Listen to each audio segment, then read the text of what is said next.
Episode 7. Taqiyya, Islamic strategy, political subterfuge, and Islam's rule of war. Attention, Christians! Sometime in July 2017, some retired military generals and Christian elders under the aegis of the National Christian Elders Forum, NCEF, rising from a meeting in Abuja, where it reviewed unfolding events since the inception of APC government of President Muhammadu Buhari, alerted Nigerians to what was actually occurring in the country. Jihad. The real problem with the country is that jihad has been relaunched in Nigeria. The Islamists, Muslim fundamentalists, are interfering more openly in the democratic governance of the country.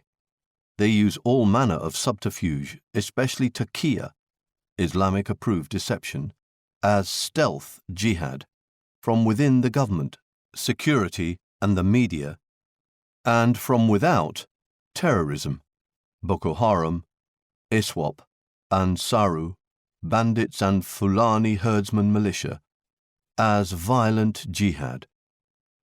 The Islamists are relentless in their pursuit of eradicating democracy in Nigeria. Their objective is to supplant the Constitution of Nigeria with Sharia, the divine council that guides Muslims worldwide, one piece at a time, as the source of legislation in the nation. Sharia is derived from Quran, which is considered the direct word of God, and Hadith, thousands of sayings and practices attributed to the Prophet Muhammad.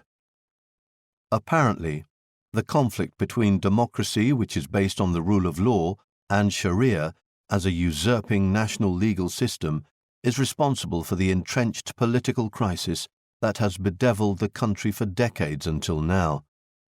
This is done stealthily, with avoidance of notice. Self-contradictions in the Quran. To non-Muslims, Islam is a self-contradictory religion. On the one hand, it is constantly being portrayed as the religion of peace. On the other, its adherents are responsible for the majority of terror attacks around the world. Its dual notions of truth and falsehood further reveal its self-contradictory nature. While the Quran is against believers deceiving other believers, for surely God guides not him who is prodigal and a liar, Surah 40 and 28. Deception directed at non-Muslims, generally known in Arabic as taqiyya, also has Quranic support and falls within the legal category of things that are permissible for Muslims. All these are not obvious to Islamic adherents, as most Muslims are not literate in Arabic. Learning Arabic is crucial for all Muslims to worship, since the Prophet clearly taught one cannot worship Allah acceptably unless he recites Quranic verses in Arabic. It was envisaged Arabic language would unite the Islamic world. Furthermore, from the Quran one can find a verse that talks about no compulsion in religion, Surah 2 and 256. And at the same time one reads passages where Muslims are ordered to kill apostates and infidels, Surah 8 and 39. In the Quran, there are verses where Jews and Christians are complimented, Surah 45 and 16, as well as verses where they are cursed, Surah 2 and 159. Generally, taqiyya is used in two basic ways. The better known is when a Muslim conceals religious identity in fear of persecution. Conversely, far from suffering persecution, Muslims deploy taqiyya in waging jihad as active deceit, not as pretense. In fact, the deceit, which is doctrinally grounded in Islam, is often depicted as being equal, sometimes superior, to other universal military virtues, such as courage, fortitude, or self-sacrifice. The question may be asked: if Muslims are exhorted to be truthful, How does it fit into the broader conception of Islam's code of ethics, taqiyya, especially in relation to the non-Muslims? These and various kinds of contradictions on different subjects have not helped Muslims' understanding of the Quran. Pointedly, the doctrine of taqiyya has unwelcome consequences for all human interactions between Muslims and non-Muslims. That is where Nigerians found themselves. What is taqiyya? According to Sharia, taqiyya, or deception, is not only permitted in certain situations, but may be deemed obligatory in others. Contrary to early Christian tradition, for instance, Muslims who were forced to choose between recanting Islam or suffering persecution were permitted to lie and fake apostasy. The case of Leah Sharibu, a Christian female student abducted with others by Boko Haram at school in Dapchi, Yobe State in 2018 readily comes to mind. She refused to deny her Christian faith, as was expected of every Christian. Matthew chapter 10, verse 33. Muslims are obligated to lie to preserve themselves, based on Quranic verses forbidding Muslims from being instrumental in their own deaths. Surah 2, 195 and 4 and 29. Taqiyya is of fundamental importance in Islam. Practically every Islamic sect agrees to it and practices it. It is very prevalent in Islamic politics, especially in the present dispensation. Surah 3 and 28 is often seen as the primary verse that sanctions deception towards non-Muslims. Let believers, Muslims, not take infidels, non-Muslims, for friends and allies instead of believers. Whoever does this shall have no relationship left with God, unless you but guard yourselves against them, taking precautions. Authoritative Quran commentary explains the surah as follows. If you, Muslims, are under their, non-Muslims, authority, fearing for yourselves, behave loyally to them with your tongue, while harboring inner animosity for them. Know that God has forbidden believers from being friendly or on intimate terms with the infidels, rather than other believers, except when infidels are above them in authority. Should that be the case, let them act friendly towards them while preserving their religion.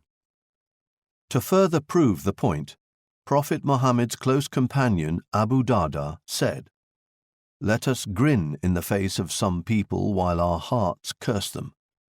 Another companion, simply known as Al-Hasan, said, "Doing taqiyya is acceptable till the day of judgment, i.e., in perpetuity." Prominent Muslim scholars extended taqiyya to cover deeds.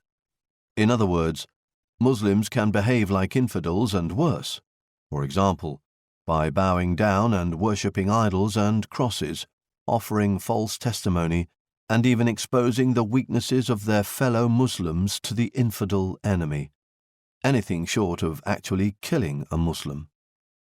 Prophet Muhammad, whose example as the most perfect human is to be followed in every detail, took an expedient view on lying.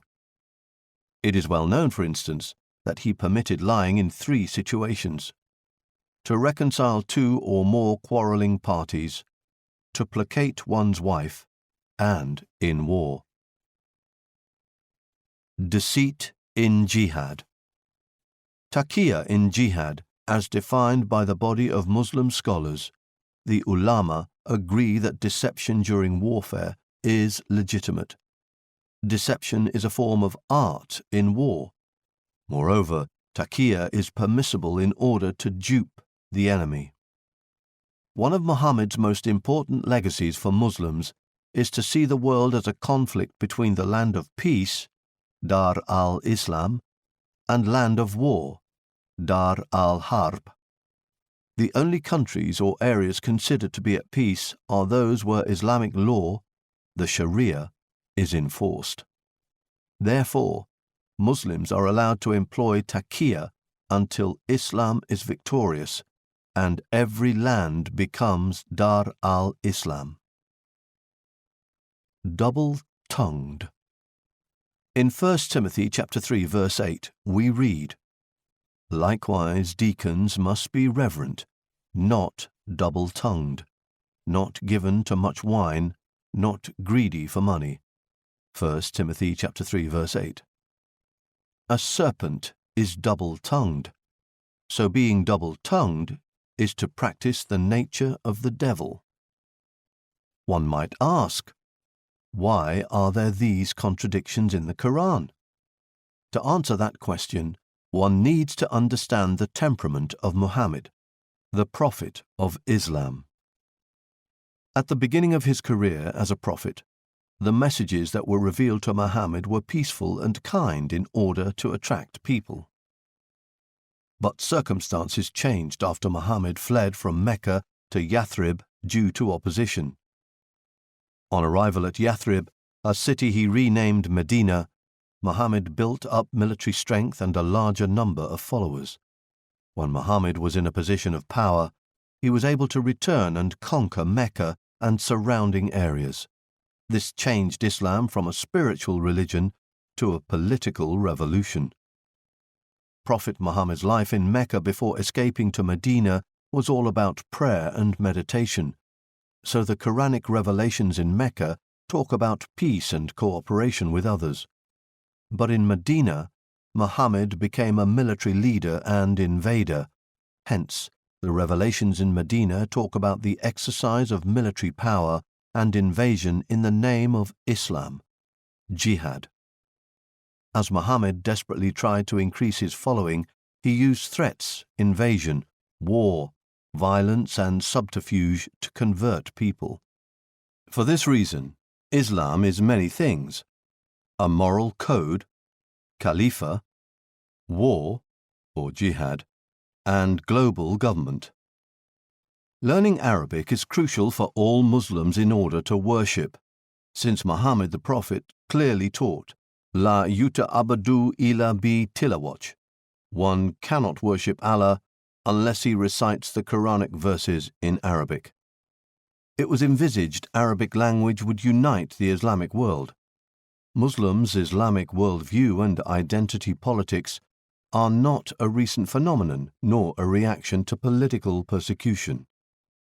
In considering Islam's global strategy, it may be helpful to look at its strategic plan to actualize its sole objective or vision in each continent in which it has been rooted and flourishing.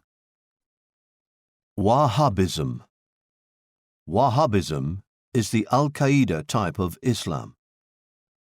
It is a Sunni Islamic fundamentalist movement of true Islam, often called Islamic extremism, that promotes jihad as inseparable from Islam. It is without a doubt the most serious religious ideological challenge that confronts this present generation. True Islam has always been radically violent and extreme. Therefore, Wahhabism is an ideology of Islam that has been practiced since the day of the Prophet of Islam. Islam has declared war and terror on all regions not under Islamic rule. Muslims in Nigeria are predominantly Sunnis. However, there is a significant Shia minority. It is noteworthy that Pew Research found Muslims in Nigeria are well disposed to extremist groups like Al-Qaeda and Taliban, unlike Muslims in Islamic countries. It was not a surprise, therefore, when Muslims in some cities and towns in northern Nigeria celebrated the September 11th bombing of the Twin Tower in the US, and such calamities perpetrated by Islamic terrorists in other parts of the world. In like manner, many jihadists around the world also portray the Taliban sweep back into power in Afghanistan as a victory for their cause, perhaps second only to the September 11th, 2001 attacks on the United States. In Nigeria, Mr. Muaz Ahmad Magaji, a former APC political chieftain in Kano State, celebrated the victory of the Taliban terrorist group in Afghanistan in a manner not dissimilar to the Minister of Communications and Digital Economy, Isa Pantami, who openly declared support for the terrorist group. In one of his vicious sermons in the 2000s, Mr. Pantami had prayed, saying, "This jihad is an obligation for every single believer, especially in Nigeria. O God, give victory to the Taliban and to Al-Qaeda. Allahum nsur Taliban wan tanzim Al-Qaeda." Muaz Magaji wrote on his Facebook page, "It's a win-win to Afghanistan today," which he later deleted, reacting to a story announcing the Taliban government in Afghanistan after waging a 20-year insurgency. He was the second government official among members of the ruling All Progressive Congress Party who would openly declare support and endorse a terrorist group. Strangely, the Secretary-General of the Organization of Islamic Cooperation, OIC, Hussein Brahim Taha, in a commendation to the Nigerian government, disclosed that the government of President Muhammadu Buhari donated $1 million to Afghanistan's Taliban government for humanitarian situations. Nigerians would not have known of the donation but for the statement of the Secretary-General of OIC, nor was it officially appropriated. As far as one knows or can see, Afghanistan is currently facing hardship under the oppressive regime of Taliban terrorists who have no respect for women and have prevented girls and women from attending school. It is hard to reconcile how the Buhari government, which claims to be fighting terrorism within its borders, came to befriend the terrorist Taliban government in Afghanistan. Dar al-Islam versus Dar al-Harb. According to Islamic thought, there are two distinct households in the world: Dar al-Islam, or House of Islam, and Dar al-Harb, or Household of Non-Islam, or House of War. Islam has declared war against the infidels or disbelievers, and because both Jews and Christians are non-Muslims, they naturally belong to the latter household, the Dar al-Harb.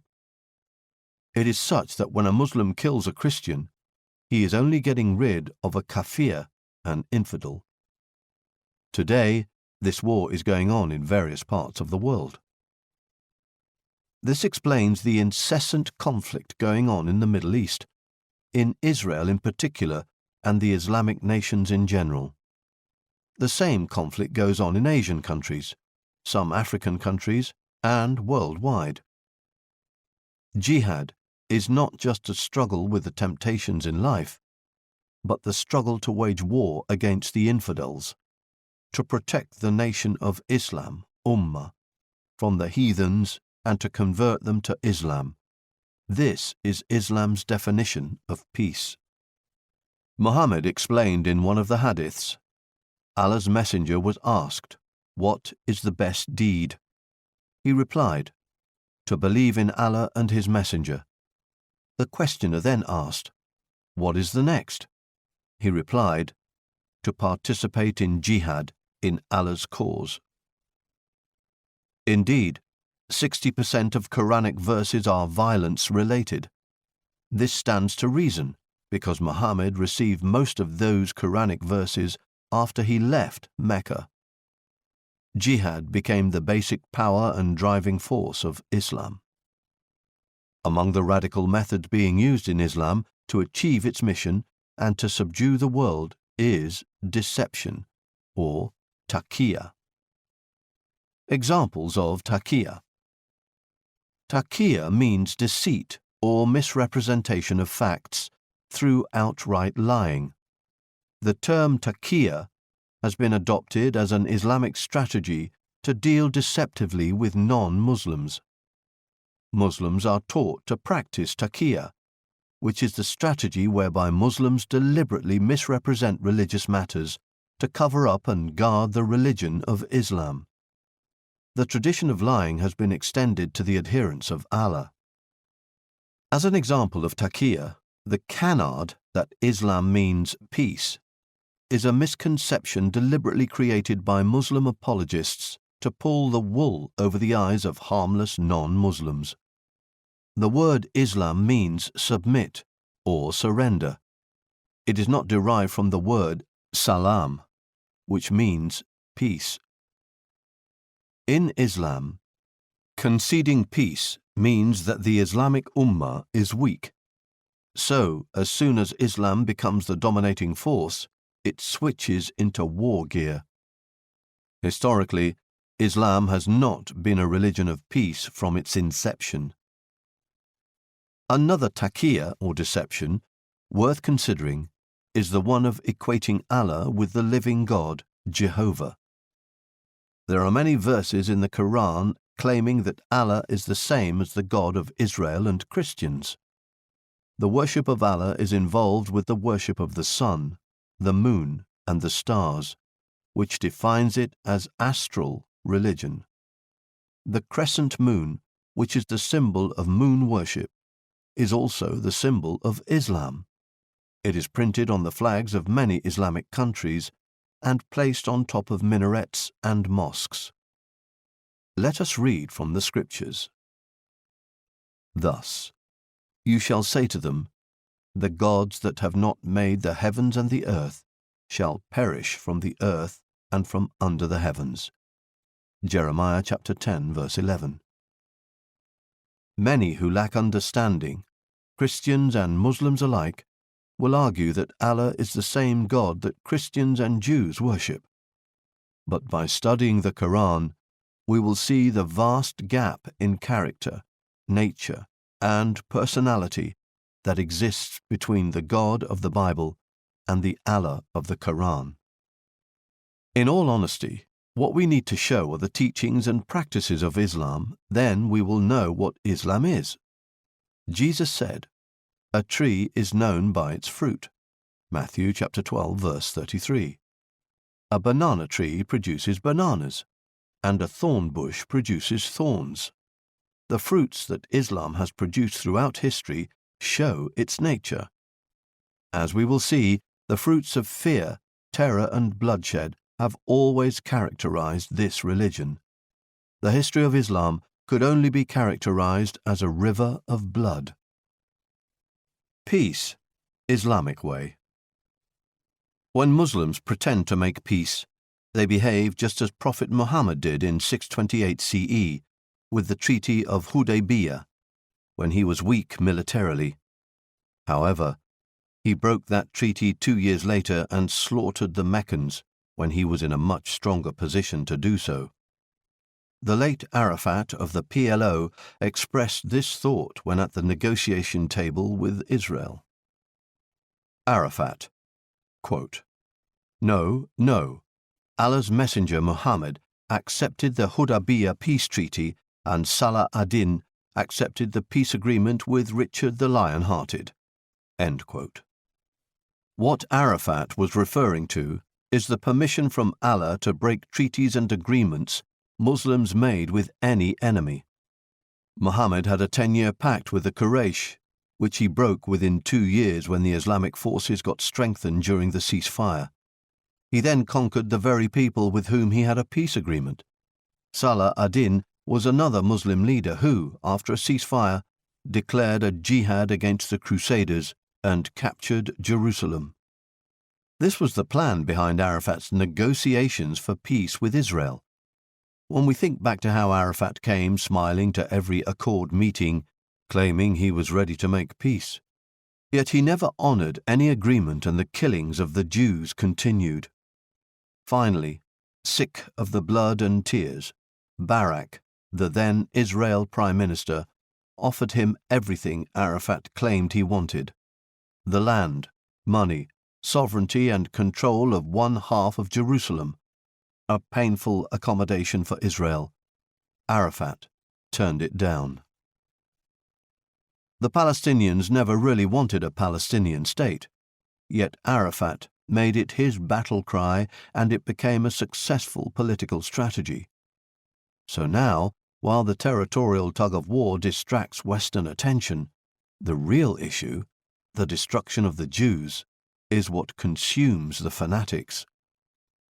It's a religious holy war, not a political one.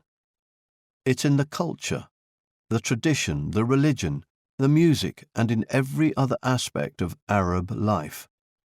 Destroy the Jews.